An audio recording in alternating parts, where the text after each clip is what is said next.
for its expendability. And in your viewpoint, what's the basis for why, especially the media in the West, have such a blind spot toward a fair portrayal of the situation in Israel? And how does that relate to your overall theme of this book, of empire, and of the importance of understanding empire in the world today? I think I started to realize when I was first sent to Vietnam as a foreign correspondent, and my naivety started to crumble pretty quickly, that basically the what we call the mainstream media, that amorphous thing, is an extension of great power. And yes, there are exceptions, and very fine exceptions, but we've seen that time and time again. And with especially in the United States, with such an extraordinarily powerful, vociferous groups supporting Israel, associating any criticism of Israel with anti-Semitism, and I've been on the tailwind of this, with massive email campaigns and so on. It's very intimidating. It's worked on the BBC to a great deal, to a great extent, rather. I think when you have that, then the media will then revert back to what it sees interestingly as the center. Well, it's not the center. It's really as an extension, an expression of government and power. Yes, personalities are criticized. George W. Bush is fair game, probably now. Certainly, finally, Tony Blair is. But the system that produced them is not. We're talking to award-winning filmmaker and author John Pilger. His latest book is called Freedom Next Time.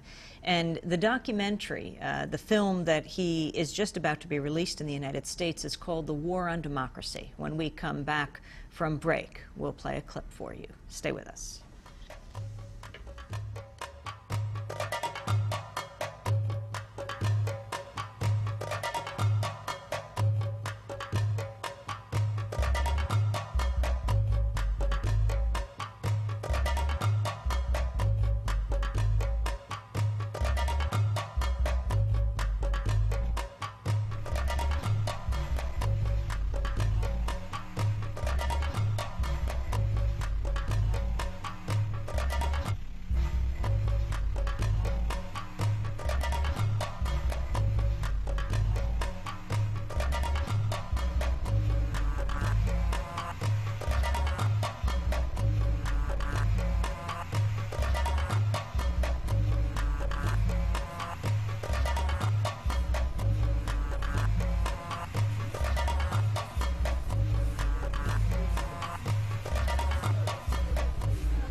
Muslim Gauze here on Democracy Now!, democracynow.org, The War and Peace Report. I'm Amy Goodman with Juan Gonzalez. Our guest today is the famed filmmaker John Pilger. He's just come from Britain. His latest film that is being released, and I correct myself, not in the United States, but in Britain, and we'll talk about why in just a minute, is called The War on Democracy. This is a clip.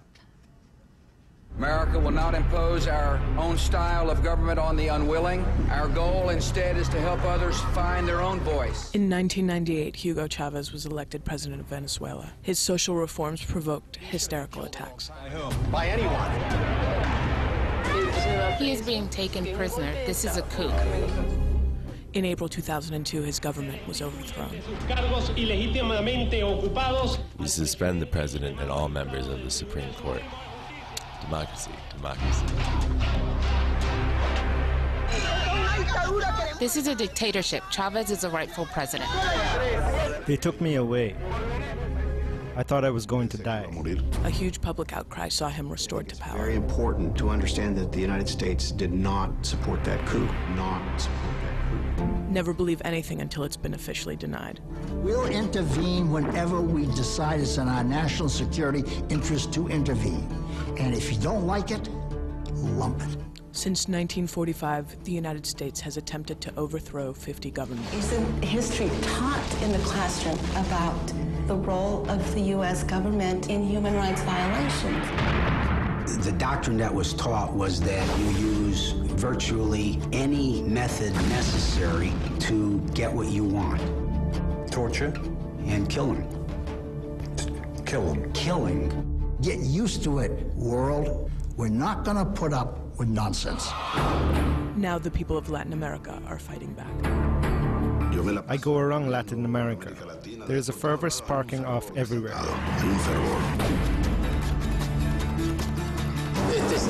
This is the United States flag. We are against this. Pilger unearths the filthy truth and tells it as it is. This isn't just Chavez's struggle, it's our struggle.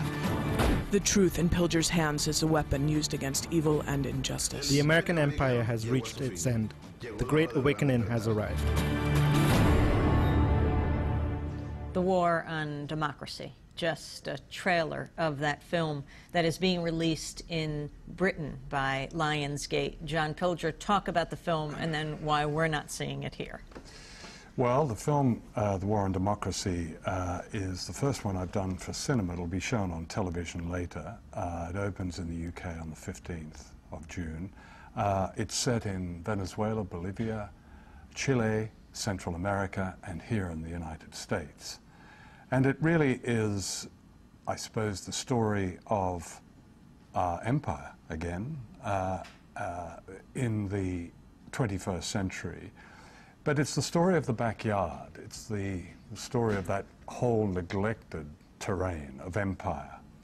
And it's a very positive story because it charts the rise of popular movements throughout Latin America, in Bolivia, in Argentina, in Ecuador, and in Venezuela. And the meaning for democracy with these popular movements, how they are very different from the representative democracy that we subscribe to in this country and in Britain, but how the grassroots are becoming part of a new movement, and how this threatens the United States. There's something of a déjà vu of Nicaragua, where I also made a film in the early 1980s. But that was a small, isolated country of 3 million people. These are some very powerful countries, especially Venezuela, which is a supplier, of course, of much of the United States' oil. So it's really saying the empire fights back. Did you interview Chavez? Yes, I did. I spent several days with Chavez. I don't normally interview serving politicians, and I found him refreshing, I have to say. He answered all my questions. He didn't demur from anything when I asked him about the poverty remaining in Venezuela. I found him a man of extraordinary good humor. What was interesting about him is that he would go to, I mean, his energy is limitless. He would do something like 10 or 12 major meetings around the country a day, and he would turn up carrying a pile of books of Victor Hugo, Orwell, Dickens, and he would read them to the audience, and he would relate what these classics were saying about ordinary people. It is quite extraordinary to see this process of education, and I think it ran two ways. It was about the people, but it was also himself. We like to see all these movements in terms of single personalities. There's no doubt in my mind that Chavez's great engine is a grassroots movement, and without them he would not be powerful. I'd like to